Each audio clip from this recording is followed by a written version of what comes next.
¿Veis esa foto? Es muy interesante, ¿verdad?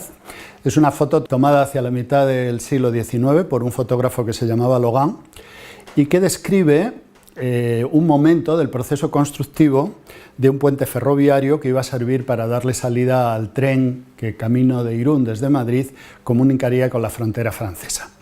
Es una foto en la que probablemente hay muchas cosas interesantes que comentar, pero yo me quiero centrar en un detalle en particular de ella, y es lo que se ve en la parte inferior de la imagen. Ahí vemos a un grupo de 4 señores muy elegantemente vestidos, todos ellos con chistera y con abrigo y con corbata de pajarita, que no cabe duda, como ya os imagináis, que son los ingenieros, los autores del proyecto. Y nos los podemos imaginar perfectamente muy satisfechos, muy orgullosos de pasar a la posteridad. Y yo creo que tenían razones para ellos, porque estaban dando muestra de que eran capaces de enfrentarse con un proyecto muy dificultoso desde el punto de vista de los problemas constructivos, muy costoso y a la vez que prestaba un servicio muy interesante a la sociedad. Sin embargo, en el momento actual, el puente ha pasado de ser un elemento clave por lo llamativo para los ciudadanos que lo utilizan, a ser un elemento casi desapercibido dentro del conjunto del sistema viario. El motivo por el cual esto sucede yo creo que es fácil de entender y os lo puedo tratar de explicar con estas imágenes. Si os suponéis que sois los viajeros que van dentro de ese autobús que circula por una autopista, probablemente os imaginaréis a vosotros mismos con grandes deseos de llegar al destino y muy poco preocupados del entorno que rodea a ese autobús. Sin embargo, si adoptarais otra actitud, si lo observarais desde fuera, a lo mejor os llamaba la atención comprobar que en ese momento ese autobús estaba pasando por un soberbio puente sobre un río dificultoso que ha sido construido no sin resolver antes grandes dificultades de trazado, grandes dificultades de construcción y sin haberse gastado mucho dinero en realizarlo. La causa por la que esto resulta imperceptible en el momento actual tiene que ver con cómo es la forma de movernos en este siglo XXI o en los últimos 80 o 100 años. Primero está el factor velocidad. Luego está el factor continuidad del trazado, que por razones de seguridad resulta muy importante. De hecho, en las autopistas incluso está prohibido detenerse en puntos próximos a los puentes. Además de eso, es muy inhabitual encontrar lugares de reposo, lugares de descanso, en los que el viajero pueda pararse y contemplar la perspectiva de un puente desde una vista que sea viable. Y junto con eso, pues probablemente hay algo que afecta a la sociedad actual en su conjunto, y es que son tantas las posibilidades de encontrar cosas atractivas por las que interesarse, que algo tan clásico, tan antiguo como un puente, pues resulta difícil concentrar su interés en él. Pero, ¿cómo se movía la gente de un lugar a otro en épocas pasadas? Imaginaos que echamos marcha atrás en el tiempo 20 siglos, cuando en buena parte de Europa se hablaba el latín, y nos preguntamos cómo se movían los ciudadanos europeos en aquel momento. Bueno, pues salvo que tuvieran la suerte de poder hacer uso de alguna de las famosas calzadas romanas, y ya os imagináis que eso es una cosa que sucedía solo en casos muy excepcionales, la posibilidad que tenía el viajero de ir de un lado a otro era apoyarse en caminos sin pavimentar por los que apenas podían pasar caballerías o personas, pero raramente carros, o trochas o vericuetos extraños muy poco definidos que se perdían con el invierno y con ello se tenían que conformar. Y avanzaban hasta que se producía en el camino un escollo insalvable. Ese escollo insalvable era un río caudaloso. Cuando llegaban a un río caudaloso tenían alguna opción, como por ejemplo cruzarlo a nado, o como por ejemplo cruzarlo en balsa, o tal vez intentar vadearlo si había lugar para ello. Pero para eso el río tenía que dar muchas facilidades al viajero, lo que no era en absoluto normal. Claro, ese es el motivo, ese es el concepto que hace surgir la idea de puente. El puente resuelve para el viajero la posibilidad de cruzar de un lado a otro un escollo que de otra manera es insalvable. Pero fijaos que es un puente sin camino, es un puente que sirve para concentrar a todos los viajeros que desde una orilla del río quieren pasar a la otra. Y ese puente es único. A 40 o 50 o 60 kilómetros a izquierda y derecha de él no hay ninguna cosa más, no hay ninguna otra posibilidad de paso, porque el puente es muy difícil de construir, porque hay que hacerlo sobre el agua y además de eso, como dije hace un rato, es muy costoso. Si nos fijamos en el lado del río más próximo a nosotros, en este grabado del siglo XVII, utilizando un lenguaje simbólico podríamos decir que el puente abre sus brazos a cualquier viajero, venga de donde venga. Insisto, no hay camino, hay paso del río simplemente.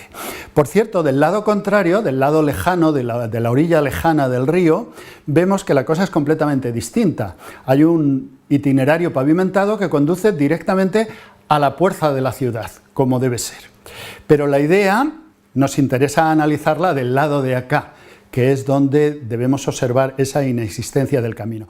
Si he sabido transmitiros la idea que quiero contaros, supongo que no os extrañaréis si os digo que en algún momento de principios del siglo XVIII los constructores de puentes empezaron a diseñarlos con la idea de conseguir que sus cabeceras sirvieran de lugar de reposo, de lugar de encuentro, de lugar de descanso de los viajeros, con unos diseños hechos muy específicamente para ello. Este sería el modelo de diseño de puente al que me estaba refiriendo. Dos grandes plazoletas a un lado y a otro del puente y de allí una conexión con las dos riberas que dirige a todas partes, como os estoy insistiendo. Claro, este producto ha desaparecido prácticamente de la realidad actual de los espacios públicos porque los urbanistas se han aprovechado de esos espacios para darles otra función. Pero, por ejemplo, si le echamos una ojeada al actual puente de Toledo, en Madrid, cruzando el Manzanares, que es esta imagen que estáis viendo, podremos observar cosas interesantes. Bueno, primero, el puente de Toledo en su época de construcción tenía unas características bastante distintas porque el río Manzanares no estaba canalizado, sino que ocupaba un espacio mucho más amplio, más o menos la cosa sería de este estilo, es decir, el cauce del río estaba mucho más expandido, por eso el puente era más largo, pero tanto a derecha como a izquierda percibiréis perfectamente dos espacios redondeados que fueron en su día diseñados como os acabo de describir y que actualmente los urbanistas han utilizado para convertirlos en plazoletas, en glorietas, que sirven para canalizar un tráfico muy complejo y que, como observaréis, tanto del lado de la izquierda, es decir, del interior de Madrid, como del lado de la derecha, servían para ir a todos los sitios, ¿no? Porque ahí lo que han sobrevivido han sido caminos antiguos convertidos en calles de la gran ciudad. Esta idea que os estoy presentando, que nos da una imagen de las comunicaciones antiguas con itinerarios poco definidos y basadas en el elemento puente como clave fundamental para poder seguir el itinerario, evidentemente choca con la idea moderna de red de carreteras que todos tenemos en la cabeza, en la que todo está perfectamente definido y cuando me muevo de un origen a destino sé perfectamente por dónde tengo que ir. Pero no fue hasta en España, hasta principios del siglo XIX, finales del XVIII y en el resto de Europa más o menos hasta unas décadas antes, que esto empezó a consolidarse como proyecto que preocupara a las administraciones. Podría entenderse que en ese momento, desde ese momento, el puente como elemento significativo, en la forma en que lo estoy diciendo, empezara a diluirse dentro de la idea general de itinerario. La verdad es que no fue así por mucho tiempo, prácticamente hasta bien entrado el siglo XX. Aquí tenéis un esquema que corresponde a la última parte del siglo XVIII, en el que se describe una parte del itinerario de la nueva carretera de Andalucía, desde Madrid a Sevilla.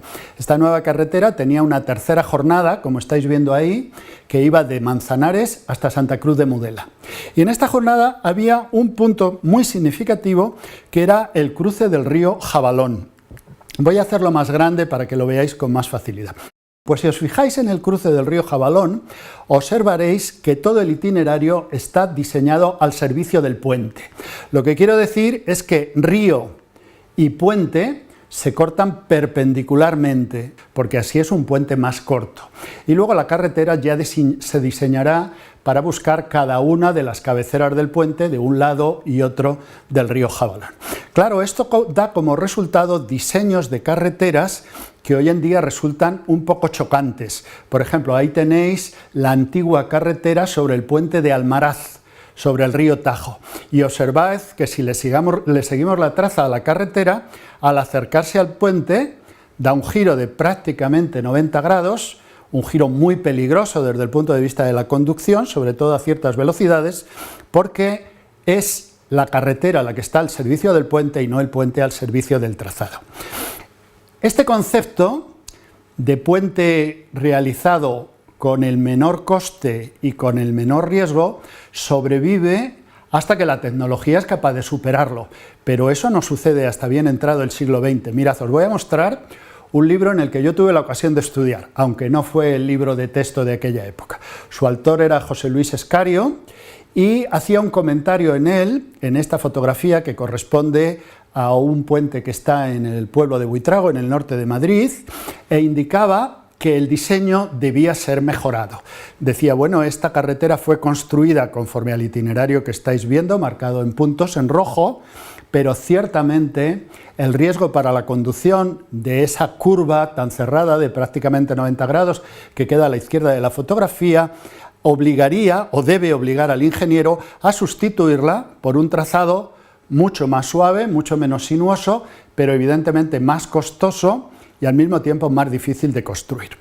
El reto estaba presentado y evidentemente lo que había que hacer era atreverse desde el punto de vista tecnológico y económico para afrontarle.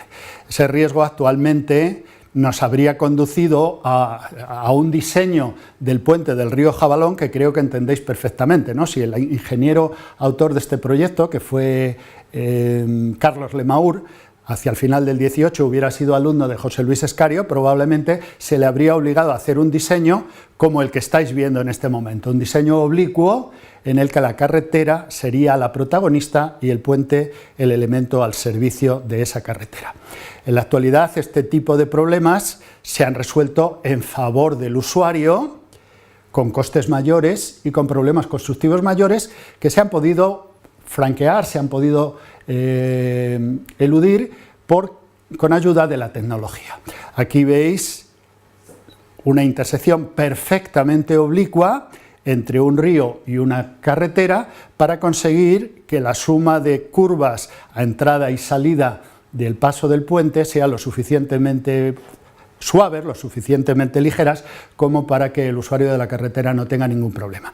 El último hito, del que ya estamos todos de vuelta, por decirlo de alguna manera, porque ya no se construye de otra forma, es diseñar incluso toda la estructura correspondiente al puente con los mismos radios de curvatura que corresponde a cualquier otro tramo de carretera, con lo cual volvemos al inicio de mi reflexión.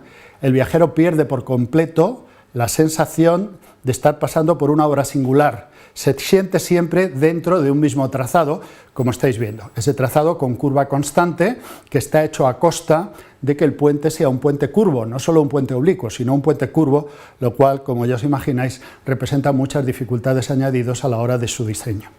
En suma, que os he querido mostrar que el puente, ese puente tan discreto que prácticamente no se deja ver en la actualidad, es tan funcional como lo era hace 2000 años, tan dotado para cumplir el servicio que la sociedad le pide, tan dificultoso en términos relativos como hace 2000 años, en tanto en cuanto la ingeniería lo que ha hecho ha sido siempre avanzar y plantearse nuevos retos que ha ido resolviendo en servicio de la sociedad, tan costoso como lo fue siempre, y yo diría que Igual que nos quedamos sorprendidos y maravillados ante la belleza de una obra romana que ha aguantado 2000 años, pues ¿por qué no? Podríamos sentirnos igual de conmovidos, impresionados, ante la belleza de un puente de nuestros días, con un diseño revolucionario, original, que es el fruto del trabajo de los ingenieros civiles. Así que yo os animo a que penséis en hacer